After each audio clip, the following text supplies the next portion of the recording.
केसर से अपने पति को बचाने के लिए कर दिया था सब कुछ। अब रिवांशी गौरी ने ही केसर पर वार कर दिया है। क्या होगी केसर की मौत, और क्या विहान मिल जाएगा गौरी को?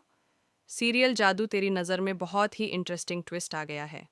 आपको देखने को मिलेगा कि केसर को इन लोगों ने बांधकर अपने ही घर में कैद कर लिया है, क्योंकि रिवांशी गौरी ने प्रथम वंश पर वार करके दावंश को घायल कर दिया था, जिसके कारण विहान अब ठीक हो गया है और उसकी शक्तियां वापस आ गई हैं।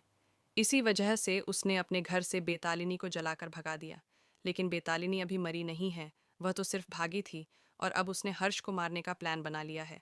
वहीं दूसरी तरफ घर वालों ने अपने विहान को बचाने के लिए दोबारा प्रथम वंशियों के कहने पर दावंश को अच्छे विहान के अंदर मिलाने की तैयारी कर ली है। इसके लिए उन्होंने केसर से मदद मांगी, लेकिन जब केसर होश में आती है तो वह विहान को ही अपना पति बताने लगती है। ये सुनकर विहान काफी शौक में आ जाता है और केसर के सामने दावंश की सारी सच्चाई रख देता है। इसके बाद केसर दावंश को खत्म करके विहान की जान बचाने के लिए तैयार हो जाती है। गौरी इस बात से बहुत आभारी थी, लेकिन उसे क्या पता था कि दावंश के आने के बाद विहान गौरी को भूलकर सिर्फ केसर को ही याद रखेगा।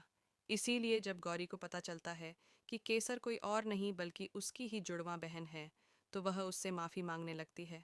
लेकिन उसे क्या पता था कि विहान आते ही गौरी से कह देगा, मैं तुम्हें नहीं जानता, केसर मेरी पत्नी है और वह यह घर छोड़कर कहीं नहीं जाएगी।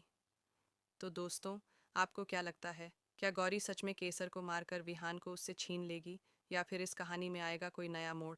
क्या महाडायन लाएगी नई कहानी?